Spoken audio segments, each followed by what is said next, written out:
Hi, welcome to this tutorial, the first in my series on projectiles. Now you should be familiar with projectiles because let's suppose we had a golfer standing here trying to get the golf ball into a hole over here. And the golfer chips the ball up into the air, it rises to its greatest height and then falls away and then plonks straight into the hole there. Then what we've got here is a typical projectile. This path is often called the trajectory. Now when you're dealing with projectiles, we've got to make a few assumptions if we're going to look at the mathematics of them in these early stages. And those assumptions are that we're dealing with a particle. Our golf ball then becomes a particle. And there's no air resistance and the motion takes place in a vertical plane. There's no crosswinds, for instance, blowing it off course. And what we've got is the acceleration due to gravity. That acts downwards, okay? We must mark that in on our diagram. That acceleration due to gravity is g meters per second, which will take us 9.8 meters per second. Now when you get questions on projectiles, you're going to find that you're given generally the initial speed. It'll be projected up at a certain angle to the horizontal. So we'd mark that in as a tangent to the curve here. We'll mark it in, say, as u meters per second. You'll also be given the angle that it's projected at, known as the angle of elevation. We'll call it theta in general. And in the questions on projectiles, you might be given this distance across here called the range. It's the distance from the initial point of projection to where the particle lands, the range. You'll also be asked or given the time that it takes for the projectile to go from here all the way down to where it lands. And this is called the time of flight. And we'll denote that by big T here. You'll also be asked, most probably, what the maximum height is. So that will be this value here, which we'll call h meters in this case. So if we took a typical example where we've got a particle, for instance, our particle is this golf ball. It's projected at an angle of 40 degrees at a speed of 30 meters per second. And suppose we have to work out then the range and the time of flight and the maximum height h. Well, what we'd need to do is to draw a diagram similar to what I've drawn here. Only we'll fill in this angle here, theta, with the value of 40 degrees and replace the initial speed u here with our value of 30 meters per second. Now when you're handling projectiles, and I'll work through quite a few examples in this series here, what we always do is we split this initial velocity into two components, one horizontally and one vertically. Now we should be familiar with splitting a vector quantity into two components at right angles to one another. If you're unsure of this, you most probably can catch up with the vector ones that we did for forces. When you resolve in a horizontal direction, this component, because it contains the angle, would be the cosine of 40 degrees, 30 cos 40 degrees. We'll mark it in here as 30 cos 40 degrees. And this component up here that doesn't contain the angle would be the sine of 40 degrees, 30 sine 40 degrees. Now, when you split these into two components, what happens is that we consider the horizontal motion totally separately from the vertical motion. And when it comes to the horizontal motion, there's no acceleration acting. We can think of the particle as it moves round this path here as a projection onto this horizontal axis where it just moves at a constant speed. that constant speed for this example will be 30 cos 40 degrees. And as it moves along here, the only formula that it really obeys is distance equals speed times time. But when we consider the vertical motion, because it's under the influence of the acceleration due to gravity, which is a constant value, then we can apply our Suvat equations. And depending on what variables we're finding, will determine which equation we use. So, for instance, if we're trying to find the time of flight, then what we can do is consider the vertical motion. So, for the time of flight, let's have that as what we're trying to find. The time of flight, big T. Well, we need to consider the vertical motion. Let's just write that in there. And I would say you ought to tell the reader that's what you're doing, because these questions can get quite involved and it gives the reader some idea what's going on. So we need to set up a Suvat equation. S for displacement, U for initial velocity, V for final velocity, A for acceleration, and T for time. Now we're dealing with displacement here, so we need a positive sense. And whenever you're dealing with motion in the vertical sense and it's initially in an upwards direction, I would encourage you to set upwards as positive. So when it comes to the displacement S, as our particle moves around the path here, this trajectory, then if we look at what the projection is in the vertical sense, it goes up from here and then back down again. And if we have this point as zero displacement, then as it goes up here it's going to gain a positive displacement, and then it comes back down again over here where its displacement is zero again. So S will be equal to 0.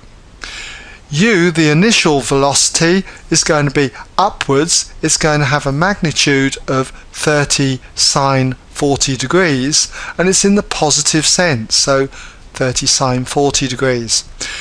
But when it gets over to here, it's coming in a downward direction, okay, when we look at the vertical displacements here, okay, it's going to be moving downwards. It's gone up and then it's coming down, and so it's going to have a vertical velocity of minus 30 sine 40 degrees. The acceleration, well, that's going to be minus g, or minus 9.8 meters per second. And as for the time t, as it moves around here, the time of flight is going to be big T. So what equation can we use then to find out what t is? Well, we've got quite a choice. We could use, for instance, v equals u plus at. We could use s equals ut plus a half at squared, or even s equals vt minus a half at squared, or s equals u plus v, all multiplied by the time t divided by 2. So which one of these four equations would you use? Well, I know which one I would use. I would use the easier of them all, which has to be this one here, v equals u plus at.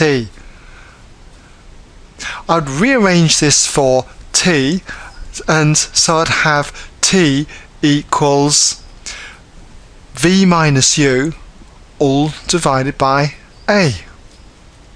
So when it comes to substituting our values in, we therefore have big T equals the final velocity, which is going to be minus 30 sine 40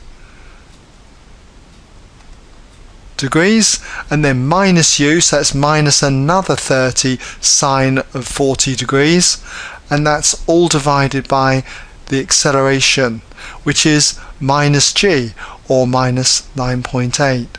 And if you work this out on your calculator, what you end up with is 3.935, and so on. And rounding this, say, to 1 decimal place gives us that the time of flight is going to be 3.9 seconds to 1 decimal place. Alright, 3.9 seconds to 1 decimal place for the particle then, or golf ball, to go up into the air and land again. Okay, now suppose you wanted to find, say, this maximum height h here, okay? Let's go for that one. Maximum height h. Alright? How are we going to do that? Well, again, we look at the vertical motion. We consider our Suvat values, S, U, V, A and T.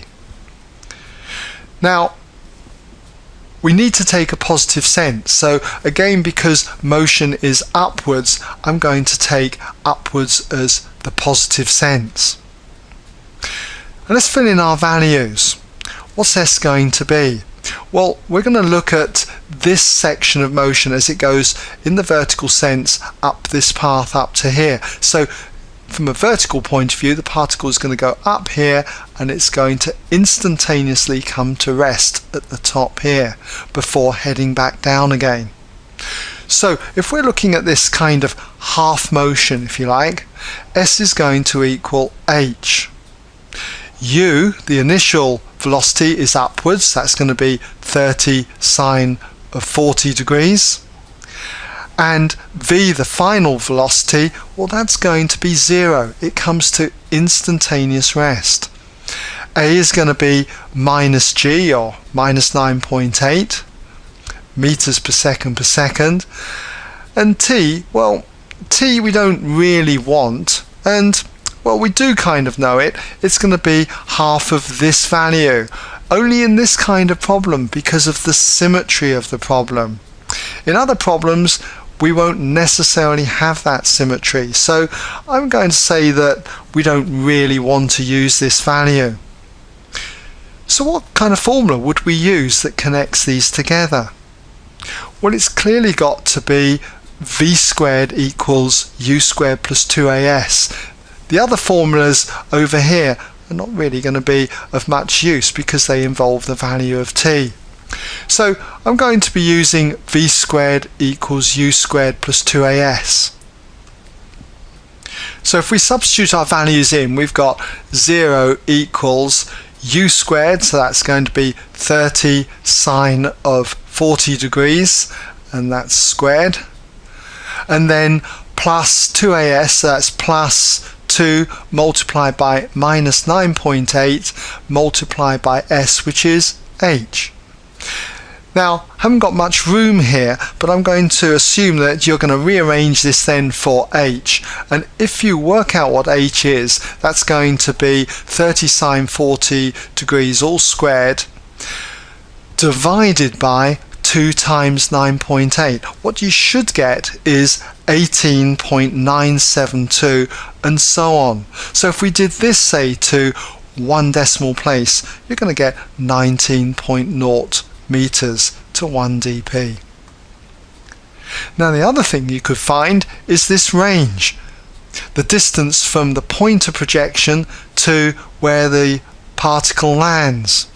So when it comes to finding the range r, as I said earlier, what you've got to do here is consider the horizontal motion. And there's no acceleration in the horizontal sense as the particle moves through its path here. So what we're using is essentially distance equals speed times time. You could argue that because acceleration is equal to 0, it just reduces down to s equals ut. So I'm going to write s equals ut here. So s becomes the range r, and u is 30 cos 40 degrees. So we've got 30 cos 40 degrees, and that is multiplied by the time t. And we know the time t, the time it takes to go across here, is the same time it takes as if the particle is moving at this constant speed of 30 cos 40 along here. That time was big T, which we found was 3.935, and so on. So we'll just put that in, 935 and so on. And if you work this out, what you get is 90.431 and so on, and rounded then to say 1 decimal place, that's 90.4 meters to 1 dp. Okay, well, quite a long video, but nonetheless, hopefully this gives you an idea of how we can handle a projectile when we project something up at an angle. We split it into 2 components, and then once we've drawn the diagram, we can apply either equations for the vertical motion or the horizontal motion. And it's well worth pointing out that we find that this time t is in both the equations for the vertical motion and the horizontal motion. So when you do problems, that time t is going to be a variable that you can use between both equations, vertical and horizontal, so it's good for doing simultaneous equations, as you'll see as further questions in the other videos unfold. Okay, well, that brings us to the end of this particular tutorial. I hope it's been of some value to you.